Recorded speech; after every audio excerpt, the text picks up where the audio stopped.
From a well-known attorney that just ran for judge to bank robbery to the insane asylum, how gambling ruined this man's life, but God turned it all around. All this and more right now.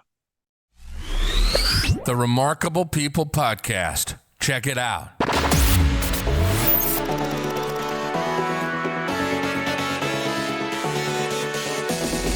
The Remarkable People Podcast. Listen, do, repeat for life.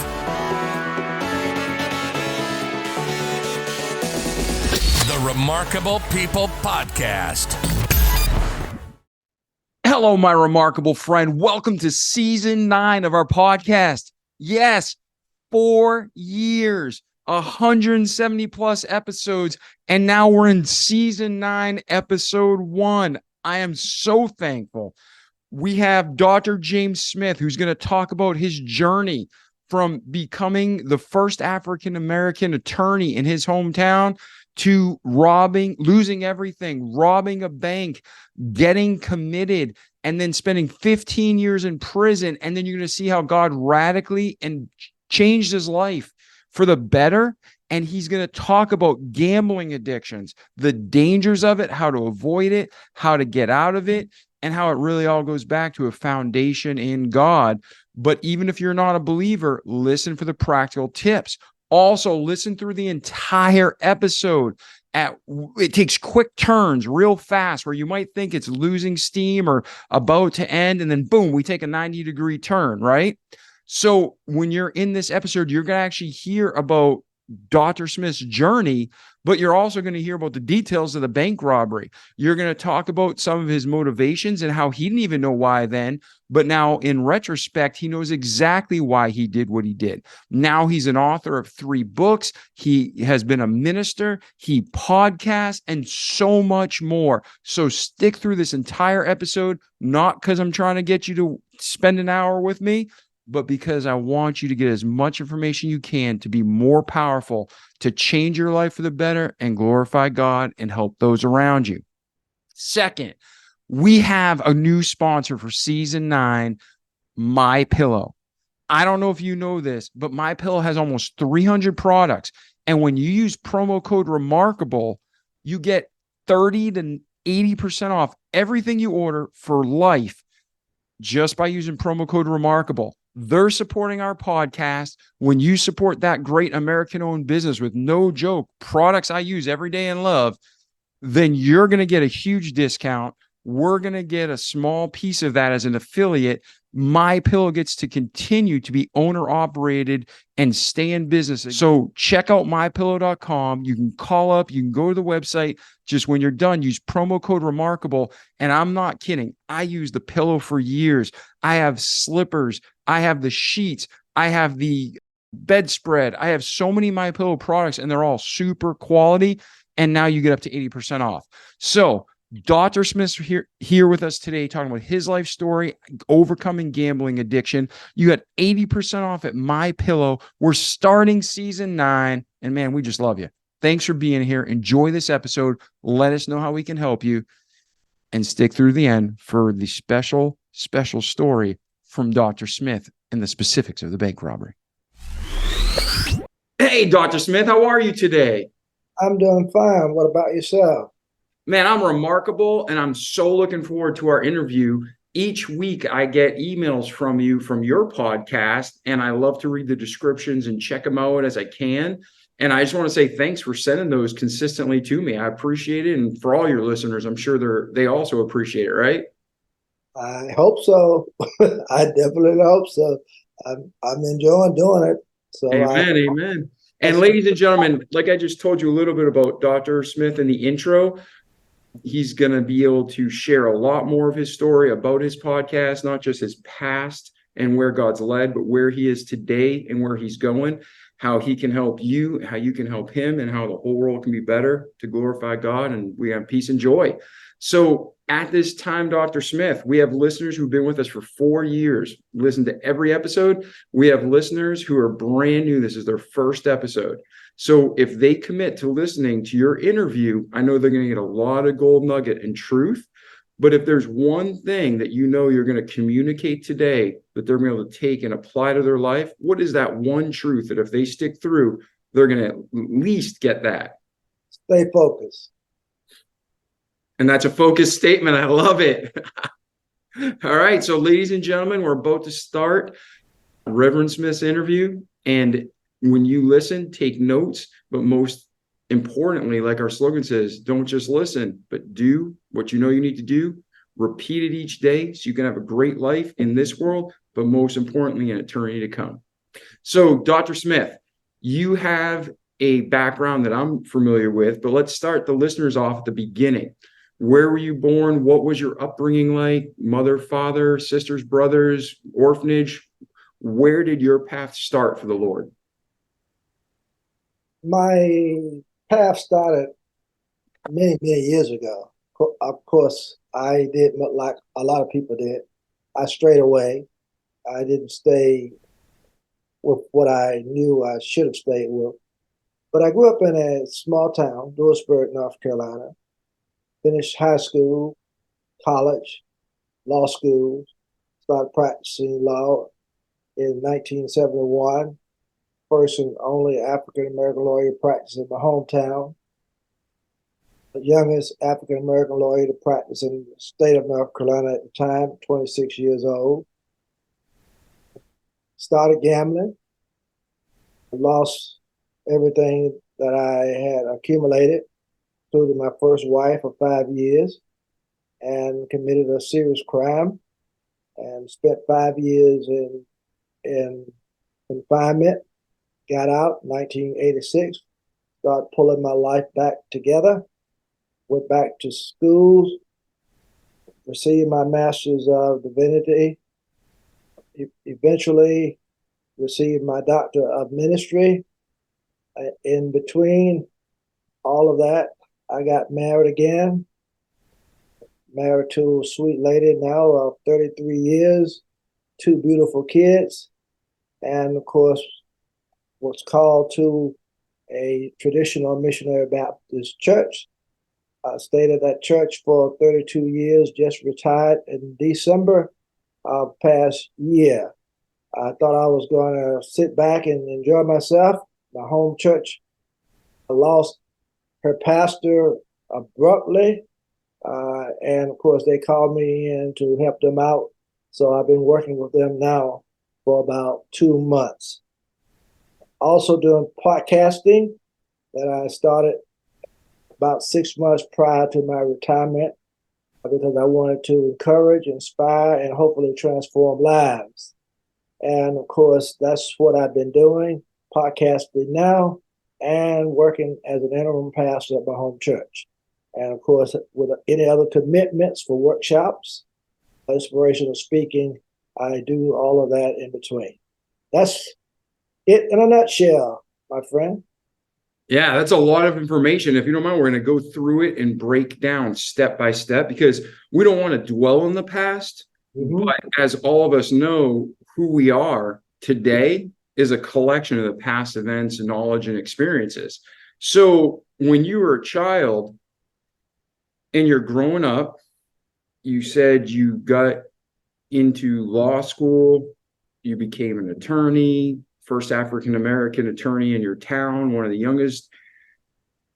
The background that you had in the home, was it supportive of you? Like, go, make this happen? Or was it, hey, man, just following in line, just do as, the majority's doing? What was the mentality growing up in your home?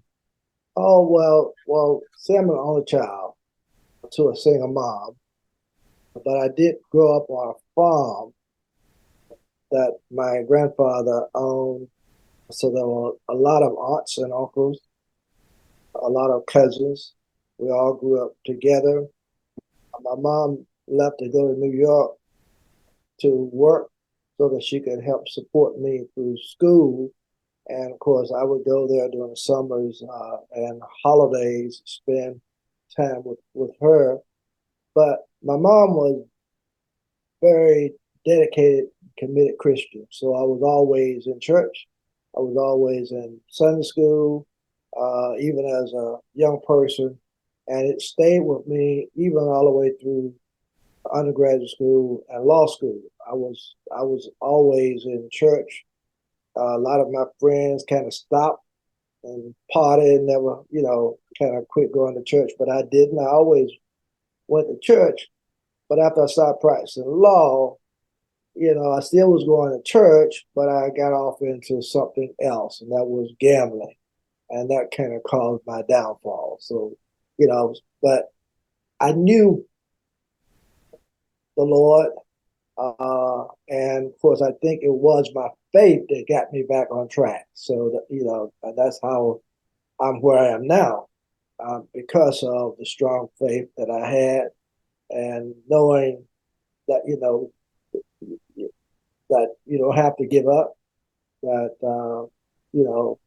all you got to do is admit your faults, admit that you have done wrong, and accept and confront the situation. And when you do all of that and ask for forgiveness, then you can get back on the right track. And that's what I did. Absolutely. And that takes seconds, and God forgives and gives grace, but sometimes we have consequences.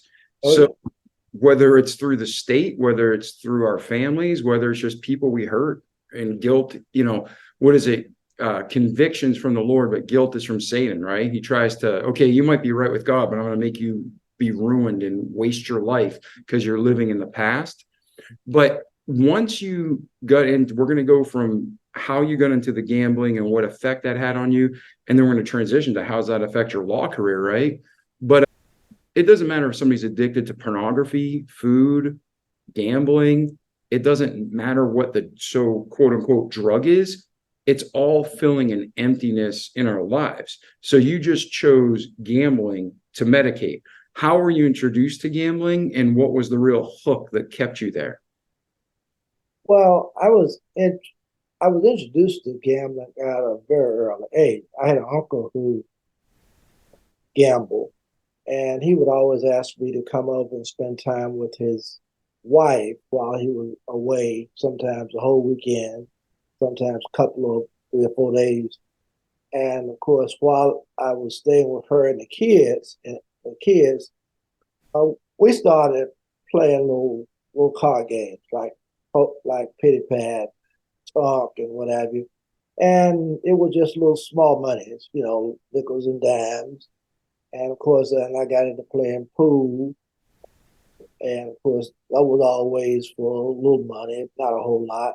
But then when I started practicing law, I was with a firm, and they were into playing poker. Like every Wednesday, they would leave the office and go across the street and get into a poker game. I didn't know that at the time, but when I asked the secretary where was everybody going, she said, they're just right across the street playing a little poker. So I went across the street, started playing with them, and they taught me the game.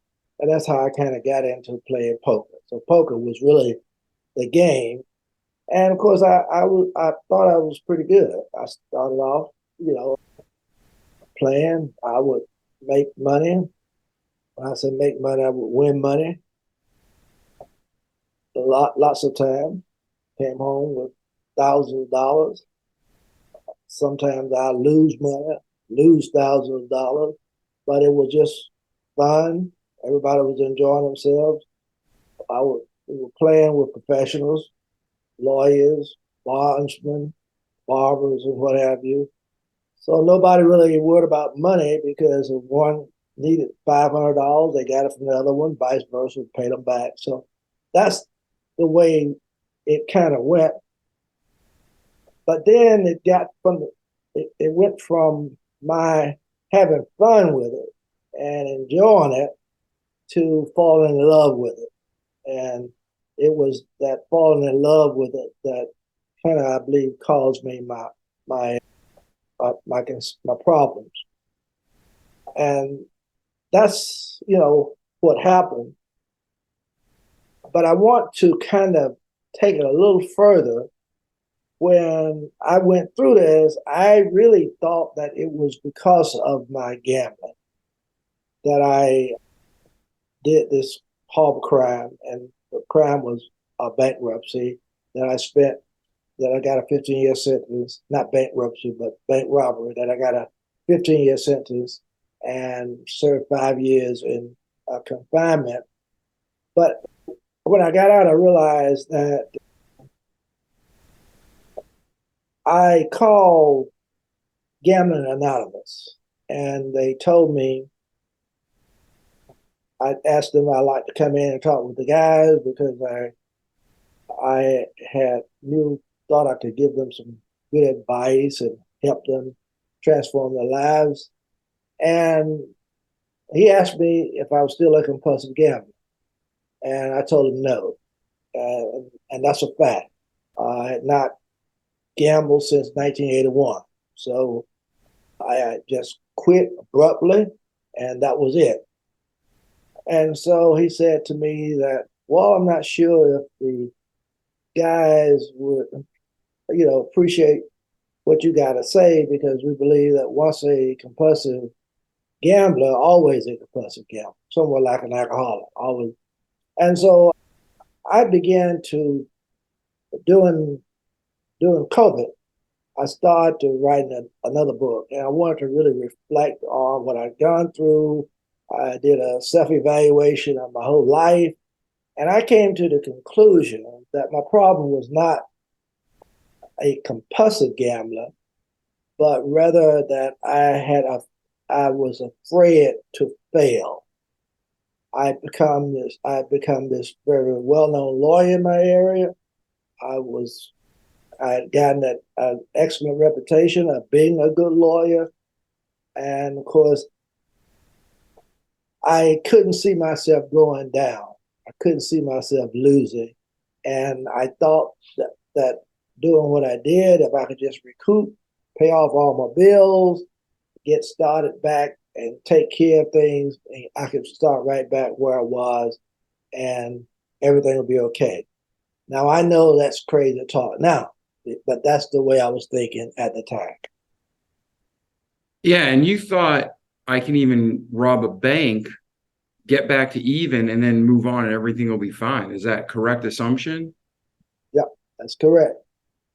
Okay, so now all this is happening and you're getting deeper and deeper into debt. Your reputation's great, but at home, your wife and you, there's issues, obviously. She's seeing the deterioration. Is it spilling over into other areas? What happened in the marriage there? Well, as I said, the marriage lasted for 5 years because I was away on weekends. She, it wasn't her fault, and I don't think it had nothing to do with her. It had more to do with me wanting my freedom. I didn't want to be nagged when I got in from a weekend playing poker. And so I just said, I just rather that we go on and separate. And that's what we did after 5 years and divorce, So that was how that occurred. It nothing to do with my wife. It was more me. I think that my wife, I have a good wife, but it was the concept of being, where are you going? Why you have to be out all the whole weekend? And sometimes I tell her, that I'm gambling. Sometimes I lie about it because, especially if I lose money, we went through this thing of, well, I give you half of my wins and just leave me alone. And so all of that kind of stuff. And I would, if I won, I would give her half of it. But if I lost, then I lie about it that I lost no ways the amount that I did lose. It would be like if I lost $500, I would say I only lost $100, so I give her $50. You understand what I'm saying? Yeah. So that was the way that kind of worked, and we just got to the point where I just felt like, I wanted to be free, and so. That's where I was going with the question, because addiction has so many forms, but the end result and the actions are always the same. Like you had more passion and desire to go play cards than you did to spend with your wife. Sure. So what I want to do is I'm not exploiting, because I'm thankful you're willing to share, because by you sharing your story, you can stop other people from making the same mistakes. So there's, three types of people that are listening now. There's people that this won't affect because gambling isn't the particular, Achilles heel in their life. There's the people that are about to start gambling that it may, just like, an alcoholic, 10 people may have that drink, but one, it literally addicts them for life with just one time. And then you have the person who's currently addicted and they're starting to figure it out. So for the person who's not into gambling, what's the advice you give them to, like, hey, if you're going to do it, have balance, or just don't even get involved? So what's the advice you give to the person who's not even involved in gambling yet? And what's the advice you give to the person who's in the addiction right now and their life's unraveling for the worse? That's a good question. And I'll be honest with you, it's kind of hard to answer. It depends upon the makeup of the individual, because some people can gamble all of their lives and never become addicted. They can play cards, they can play for a little money, they can go to Las Vegas or wherever, Atlantic City, and come back and still feel fine. They can do that for the longest. Somebody else who will do that, they find themselves, whether it's drinking or whatever, they find themselves getting hooked on it, getting drawn into it, to the point wherein they find themselves, doing something that they've got no business doing.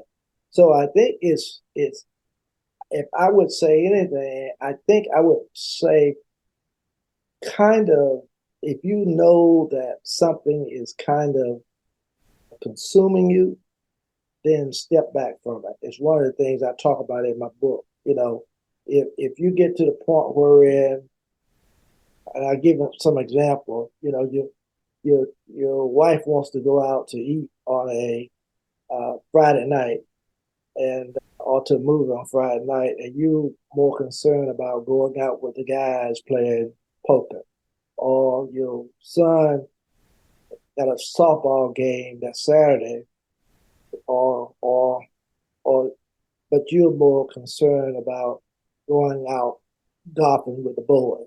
It's consuming you.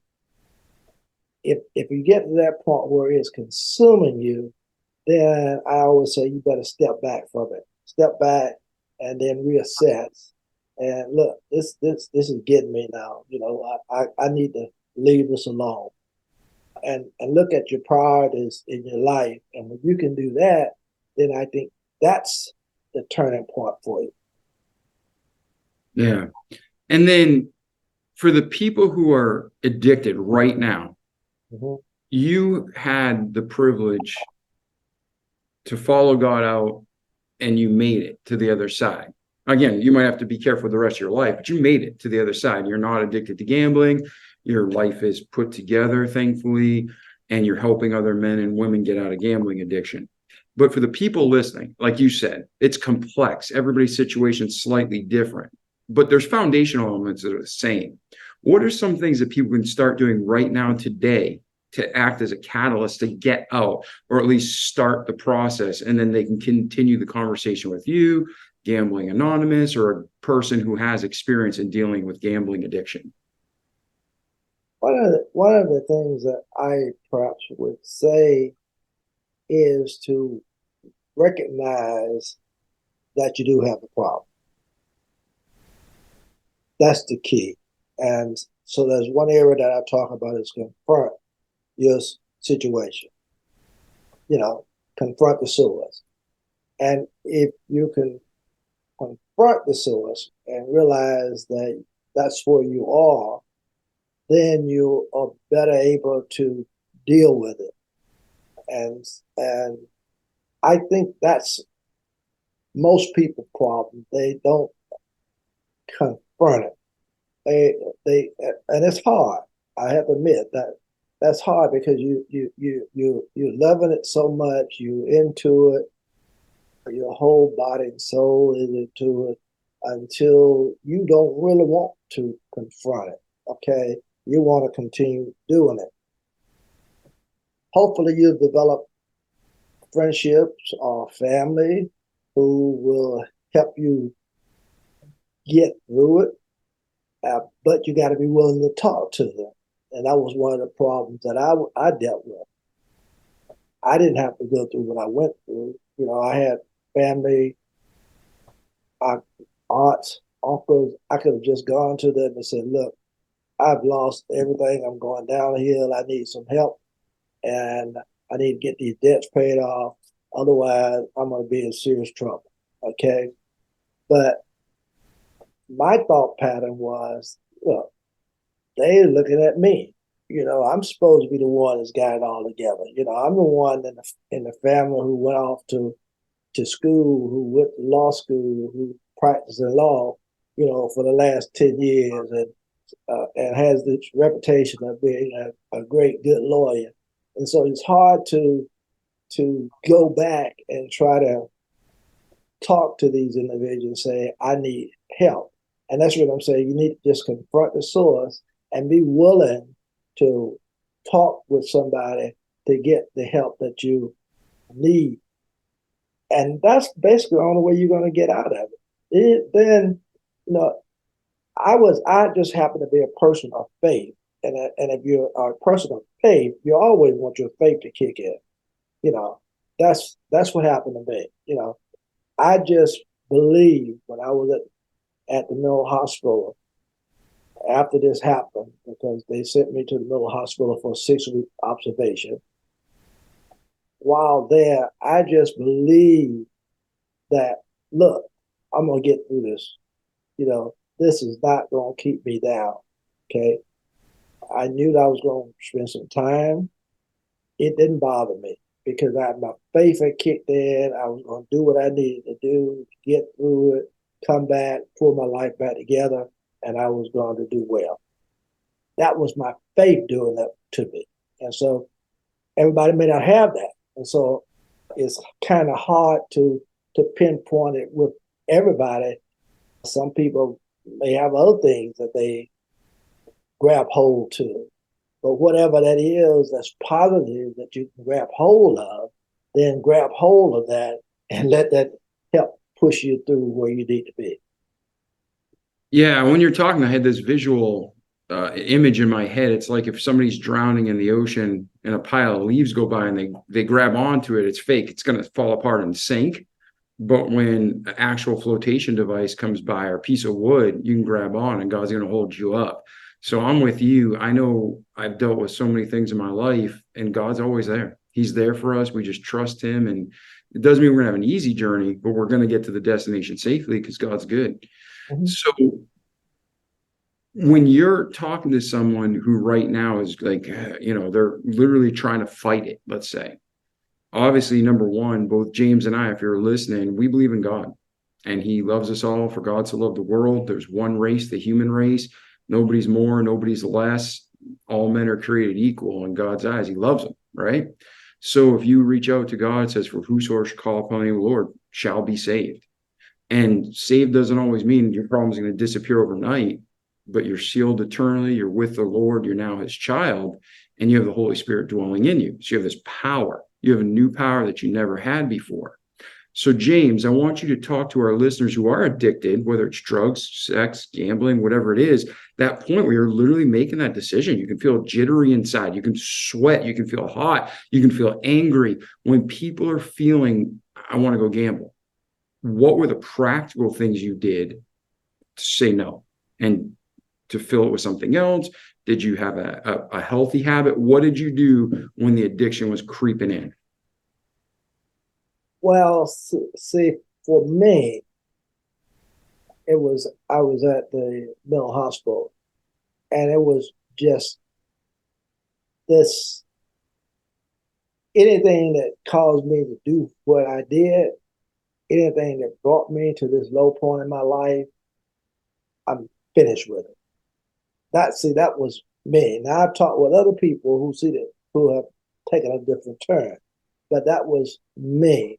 And I just pray that the Lord will give me the strength and the courage to stay focused and not ever go back there again.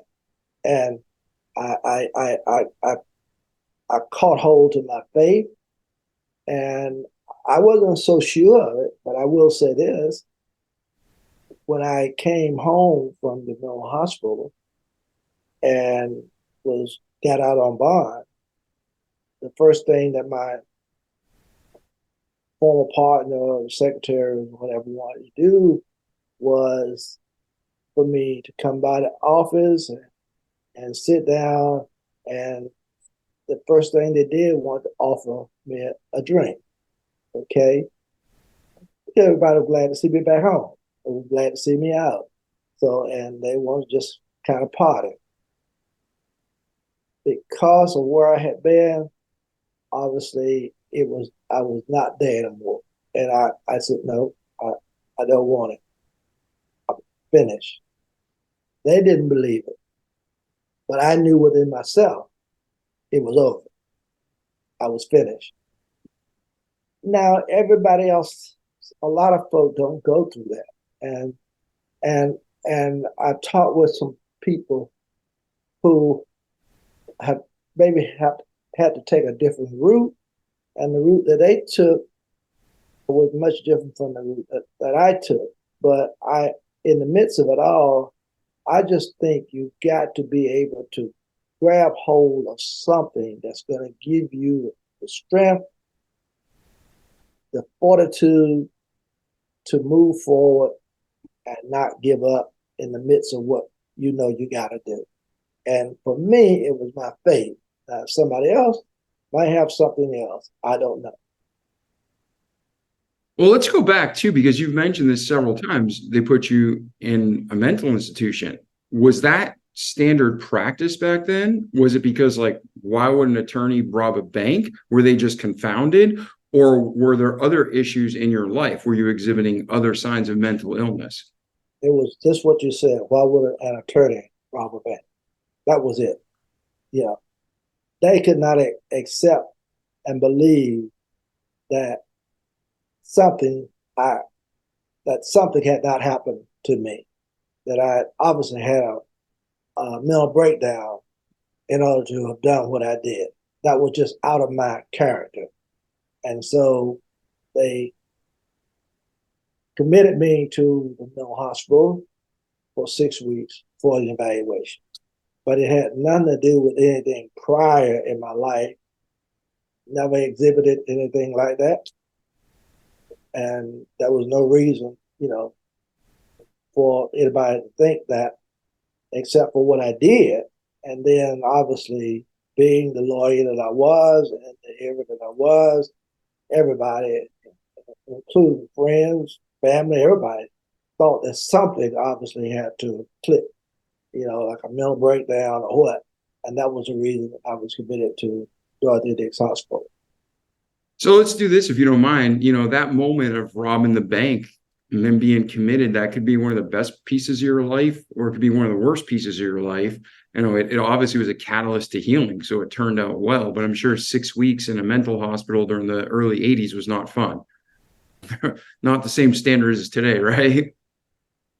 Well, I'm having a hard time comparing it to today because I was way back in 81. So I really don't know what it would be like on the day. But Yeah. it was not a great experience. I can say that.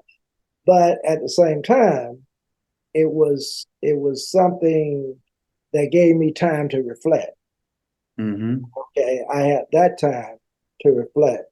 And you wouldn't believe those 3 weeks that I was there, all I could do was basically reflect. It was that, how did this happen to me?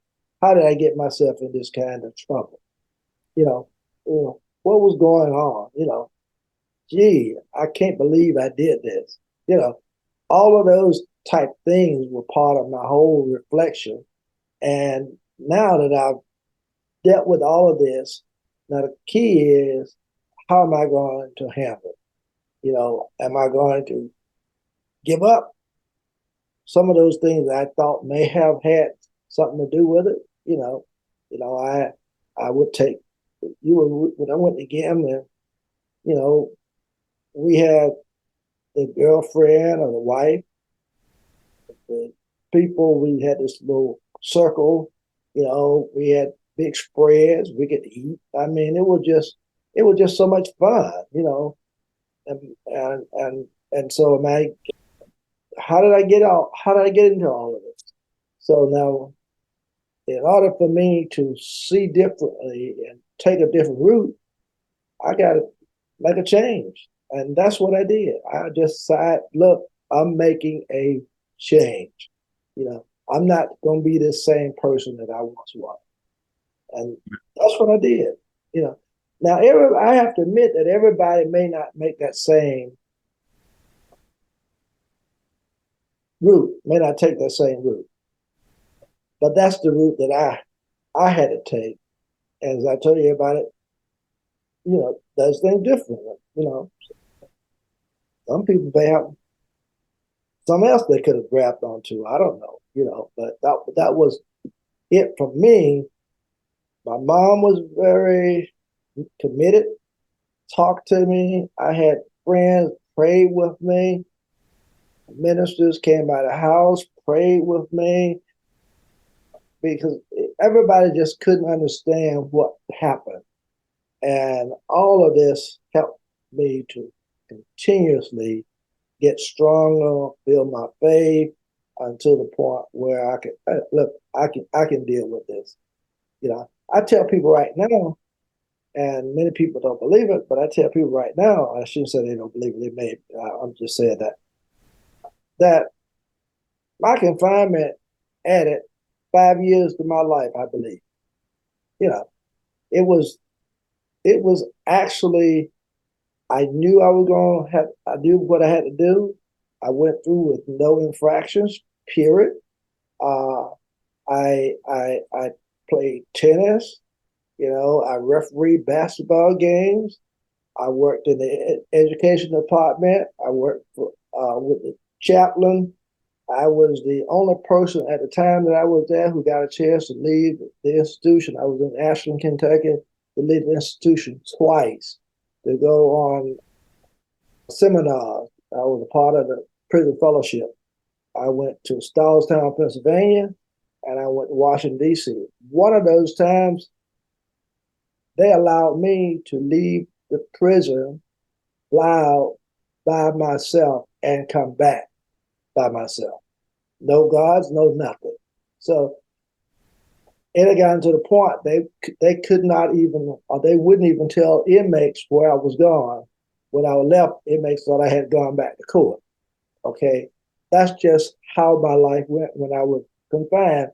But it was only because, I think, it was only because of where I had taken myself. I had just gotten to the point wherein I'm going to accept this. I know the Lord has forgiven me. I messed up. I confronted what I did. I asked for forgiveness. What else do you do except get up and get your life back together? Yeah. Yeah. And then, like you talked about, everything that works in our lives, short term and long, is God. It's in the Bible, 100%. There's no comment. There's no wisdom, quote unquote, that works anywhere in any culture at any time that doesn't stem and show proof in the Bible. And you're saying, you had time to reflect. God talks all over the Bible. Be still and know that I'm God, to meditate on the Lord and on our actions. So that's fantastic. Kind of and I don't know, maybe to you, it won't be humorous or light, but everybody's wondering, everybody loves a good story. What happened with the bank robbery? Who did you meet? Did you meet people that led you into it? Were you the one that saying plant the seed in your head and concoct this? But talk about the robbery to bring us through. How'd you get caught? Was it one of those things where it was just stupid from the start? Was it you almost got away with it? What was that robbery like? Oh, I don't mind talking about it. I'll tell you how it was like. I didn't get up that morning to rob the bank. I got up that morning and pulled a pistol out of my drawer beside my bed and went to my office. I sat there contemplating committing suicide. That's what I sat there contemplating doing. And had it not been for my mom, being an only child, and just feeling how she would feel about this, what I would be doing to her, I kind of abandoned that idea and just left my office, locked the door, and started riding around the city. I got on the interstate and started riding. It was about 10 o'clock in the morning. I was starting getting a little hungry. So I guess it was around about 10:30, 11 o'clock. I ended up in a city called Oxford at a little restaurant eating. And when I looked out of the window at the restaurant eating, right across from where I was eating was the CCB Bank. Okay. Now, all of a sudden, my mind started roving. Gee, if I could just get in this bank and get me $50,000, $100,000, I'll just pay off all my bills. I can go back to the office and things will be all behind me, and I'll be over and I could get started again. That's what happened. This wasn't a well thought out plan, weeks in the making. It was spontaneous. Like Satan was messing with your head. He brought you to depression. So depressed, you were thinking of committing suicide. You decided against that. You're eating and you see a bank and it's like evil light bulb. That's it. It just, wow. You know, if I can get in here and get out with me $50,000, $100,000, I could pay off all these debts. But I lost my home. I lost all the properties I've accumulated. I mean, I was head over head in debt, and that's where I was. That was the concept. So it wasn't anything that I had thought about 3 or 4 weeks ahead of time that this is what I'm going to do. So that was not the case. And then what happened once you went? So you have a gun, you're eating, and you decide to go rob a bank. How did it go down? Oh, interesting. It was very, very interesting. I did continuing legal education, CLE, for the North Carolina State Bar for 11 years. I just quit when COVID came in. And that was one of the main things the lawyers asked me when I taught ethics and mental health and substance abuse. Well, how did it happen? How did you get caught? One of the first things. And I had no problem talking about it. Well, you wouldn't believe this. I went into the bank. I drove around for a while because I couldn't get the nerve to do that. I drove around, and then all of a sudden, as I wrote it in my book, all of a sudden I just said, "Hey, get caught or not, make no difference."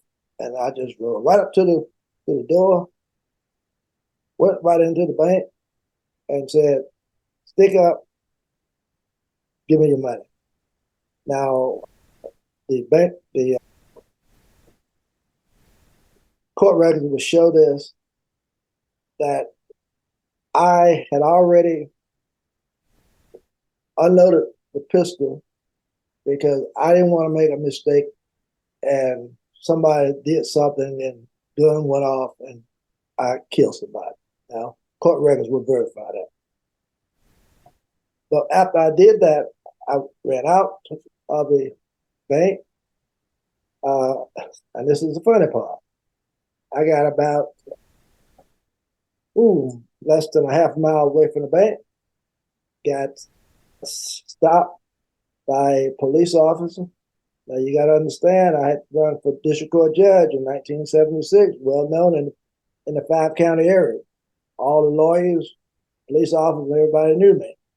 Police officer came up to the car, and of course, obviously, some Dallas officer placed in the bag, and it had gone off, and I had stopped the car, and I was sitting there wiping my eyes, because it had started me to actually crying.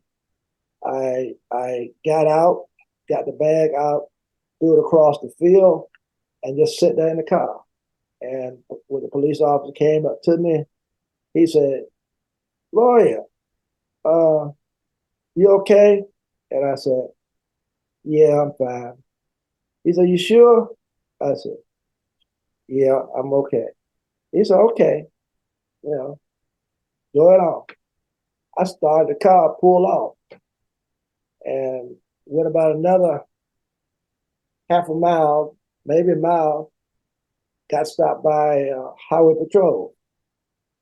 And while the highway patrol was talking to me, the police officer came by and said, "I just stopped him." He said, "He's okay." And the highway patrol told me that, "Okay, go it on." I left two officers, and it kicked into me that, look, they know that it was me, and they're going to soon find out it was me. So I decided I would go straight to my former partner's office. Now, in the midst of all this, my partners and I had kind of gone out separate ways because of my gambling. Okay. And so, but I went to my former partner's office and called one of the other lawyers, told him, well, the secretary did. And when I walked in, I told her what had happened, and she couldn't believe it. So, but I finally convinced her. I said, I've just thrown away my whole law practice. She said, "What?"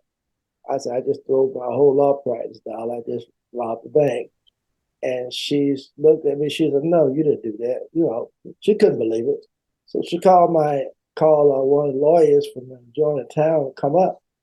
And by the time they got there, a whole row of law enforcement officers had pulled up into the driveway. He went out and told them that I was in, and I was prepared to turn myself in, and went to the manager's office. Was placed on a $100,000 bond. Next day, I was committed to Dorothy Dix Mental Hospital. That's kind of the way that unfolded. Man, and so when you left that bank, did you have any face mask on, or you just went in as yourself, not even a mask? I just went in as myself, no mask. The only thing that I had, I shouldn't say avid tennis player, but I used to play tennis. So I had what's called tennis vibe. I had the tennis vibe over my head, but that was all I had. I didn't no mask on or anything. It was nothing that when I think back over, I think about how silly and crazy it was, and how easily I could have been recognized. It was just crazy. It wasn't anything that was tried to evade. It was just a spur of the moment crazy idea, and it happened. That was it. Yeah. Now looking back, though, hindsight's 2020. Mm-hmm. Do you feel like darkness hath blinded your eyes and Satan oppressed you, and you made these decisions motivated by his leading because you weren't moving the right way in life, you were far from God? Or do you feel like there was some kind of mental disconnect and it was just self-sabotage, like your conscious mind knew this is stupid, I'm robbing a bank, I was thinking about suicide, I might as well get arrested instead of kill myself? Like, do you think you were setting yourself up subconsciously, or do you think it was Satan totally just screwing you? I think that's it. I really do. I think that's it. The more I've thought about it, I think that was it, because there was no rational aspect of it. I definitely think that was it. I got so confused, losing what I had cherished the most. It's gone, and my wife and I have separated, and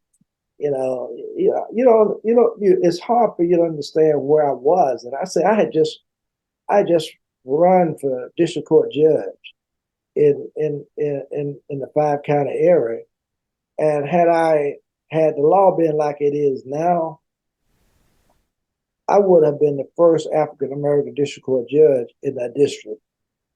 Everybody knew me. I was a prominent lawyer in my 5 county district. And now all of a sudden I'm here at the bottom. I was mixed up. I just did some crazy stuff. I say it just like that. I just did some crazy stuff. And I admit it. And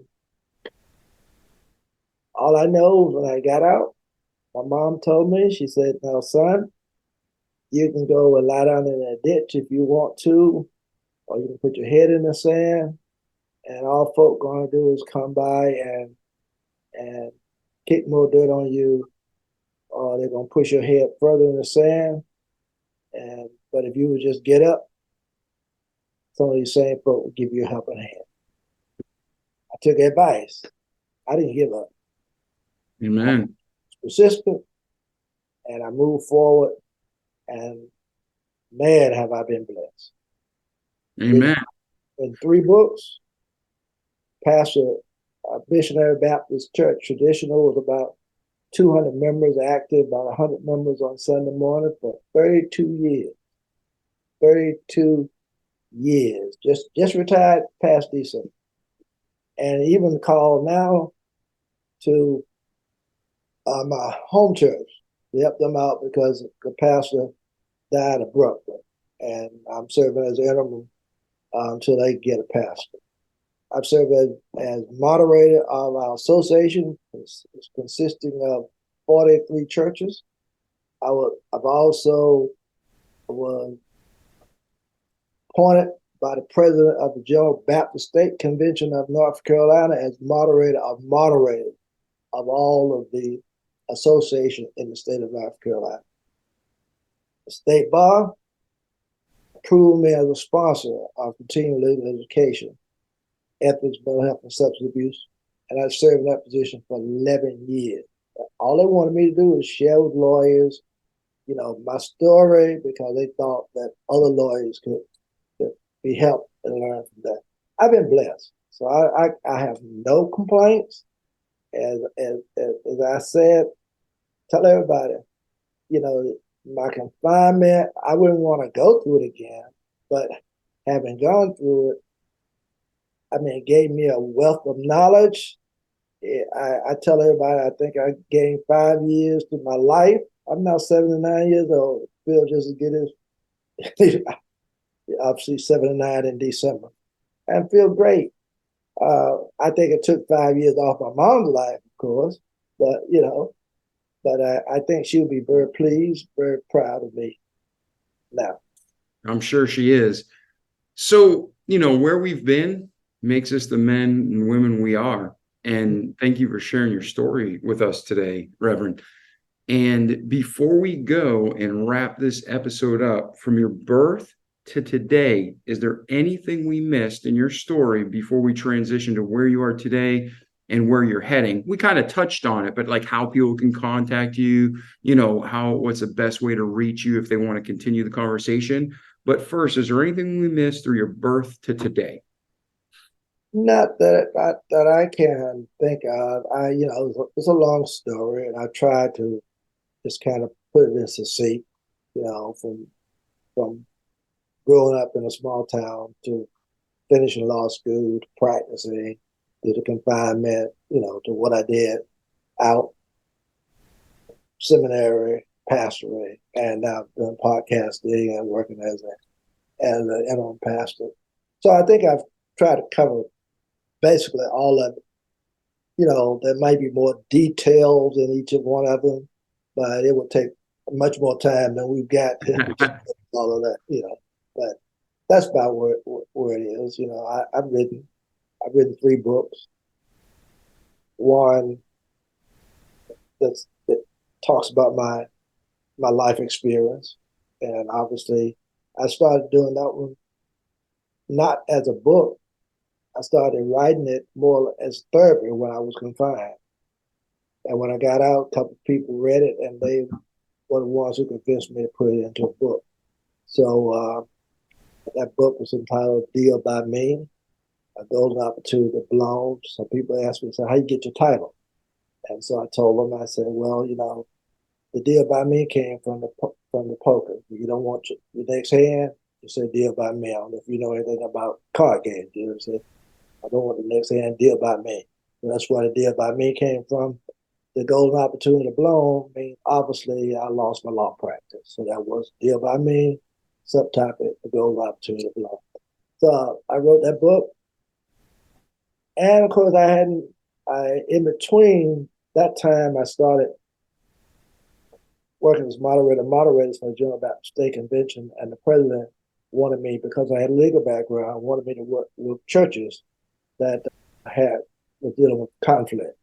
And so I wrote a book on conflict. It's entitled Come Let Us Reason Together. And that's based upon, my experience working with churches and trying to mediate certain conflict within the church. And then when COVID came in, I was sitting at the house, not doing anything, and I began to do a self-evaluation, talking about what I really learned from what I went through. And that's when I wrote the second book, which is Deal by Me, a second edition, a self-evaluation. And that's when I was telling you that I came to the conclusion that I was not a compulsive gambler, but rather that I was afraid to fail. And that's what, caused me to rob the bank. I got into the point. I just couldn't see myself, losing it. And so I thought I could just recoup. And so that's in that book. So that's basically it, more detailed are in the books. I mean, how I got into gambling, all that type of stuff in the first book. So it's interesting reading. I got a lot of comments on it, a lot of reviews. So that's my life. Yeah. And I thank you for sharing. If you have links, if they're on Amazon, we'll put them in your show notes so people can click and check them out. Yeah. And for those of you who aren't, we have people from all over the world.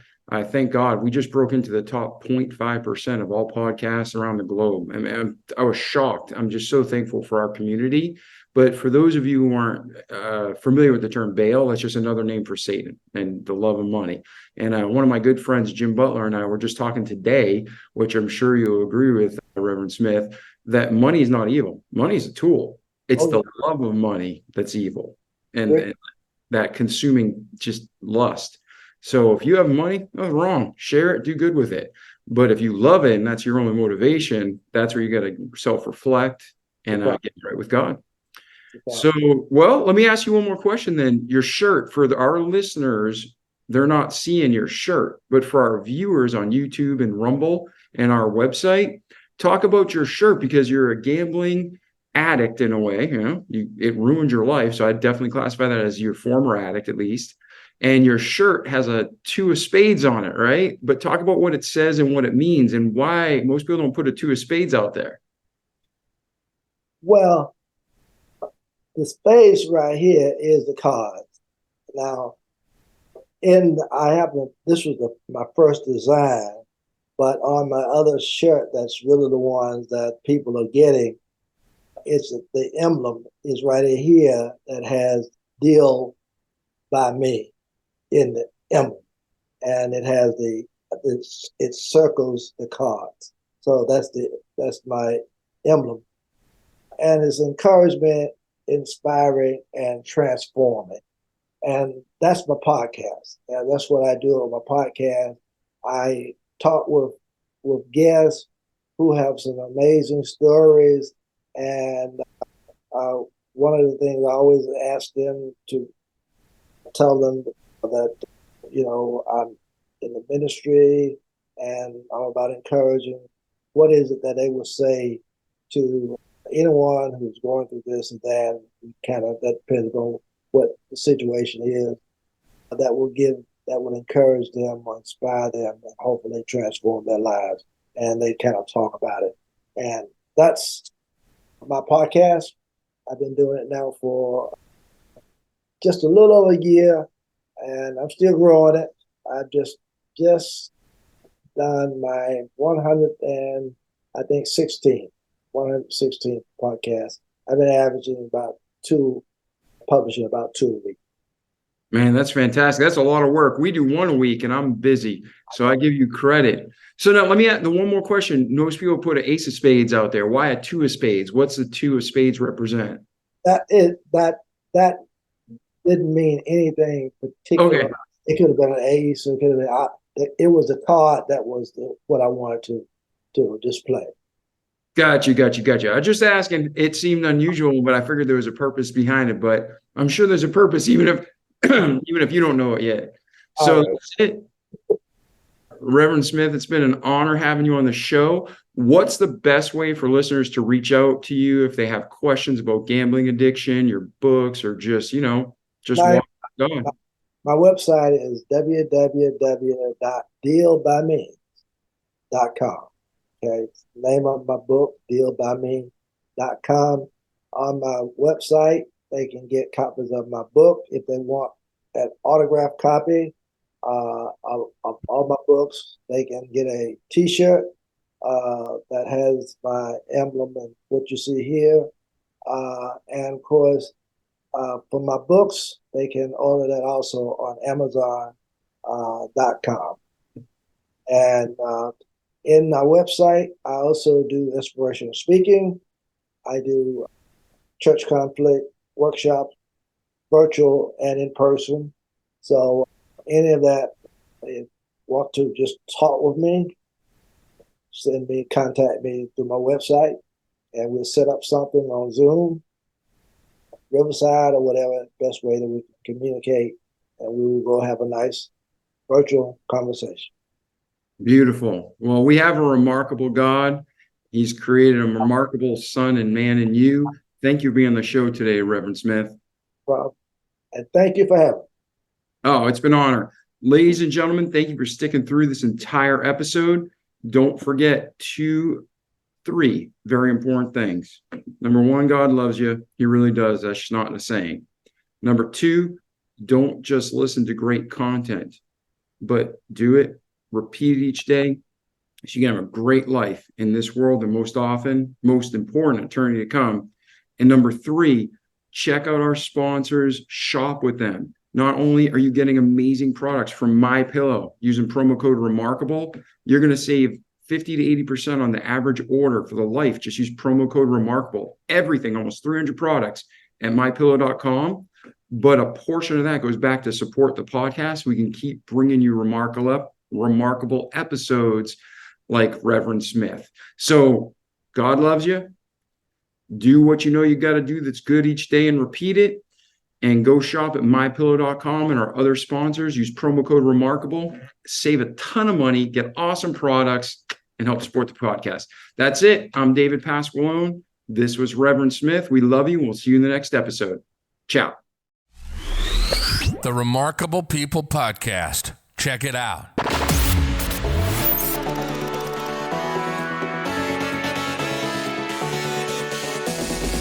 The Remarkable People Podcast.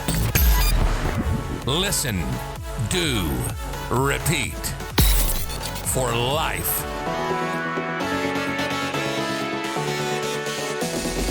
The Remarkable People Podcast.